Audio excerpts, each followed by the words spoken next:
The question of what really killed Tut is getting murkier by the minute.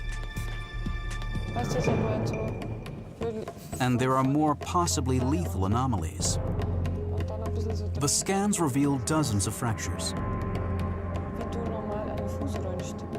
In 1925, when Douglas Derry ripped Tut out of his coffin, there's no doubt that many of the brittle bones broke.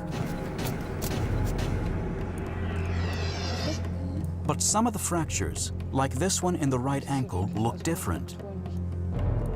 If it happened before Tut died, it might help confirm the accident theory. An important clue bolsters the case for an accident. From this direction, you can see that It's a strange substance all around the ankle. It's surrounding the leg to give fixation to both sides. So this is maybe an early way of casting fractures. Yeah, maybe. A plaster cast might be proof that something happened to Tut's ankle prior to death.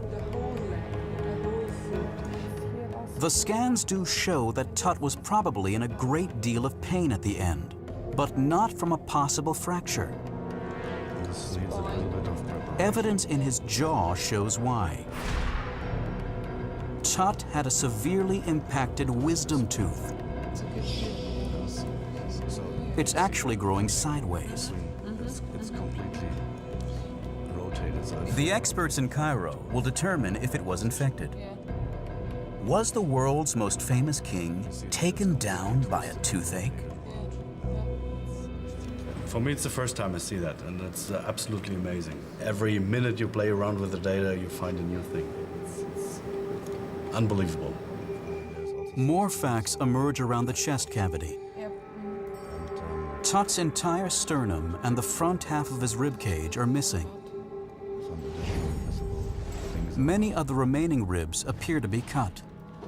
Usually the ribs are connected to the sternum, which is completely missing. Yeah, completely. There is nothing in there. No. Did Derry cause this damage when he cut into Tut in 1925? Or was it already here? The result of a severe chest injury.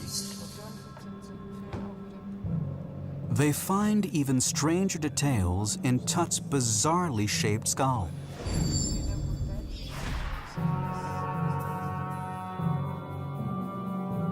In sculpture and paintings, many royals from Tut's period seem to have egg-shaped heads.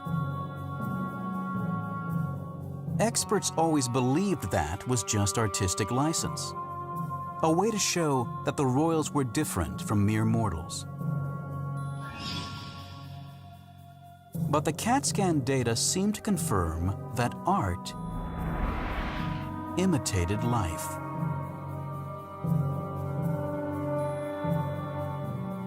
The shape might be genetic, or something stranger. Some believe that royal custom called for a child's head to be bound and wrapped to shape it this way.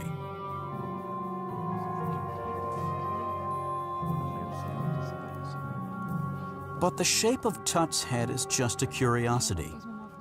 They think the real story is on the inside. The images reveal that some kind of resin was poured into Tut's head during the embalming. It may have happened in 2 steps. First, with Tut on his back, they poured in resin which hardened at the back of his skull. Then, they shifted him so his head hung off the table and poured in more resin, forming the block at the top of his skull. This resin was already a little bit dry. Locked inside that resin are bone fragments that may be connected to Tut's death. Good. It has a little bit more than... They must have lodged there 3,000 years ago, during the mummification. Not bad. But this looks a little, this is the same density as the bone, so this has to be bone. Yeah. Turn this around. It'll be up to the Egyptians to figure out how the bones got there, or where they're from on Tut's skull. The evidence may help prove that he suffered a blow to the head.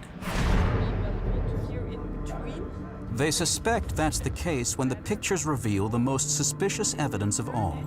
Then you see that black line which is going down here. So this A thin black line on the back of the skull.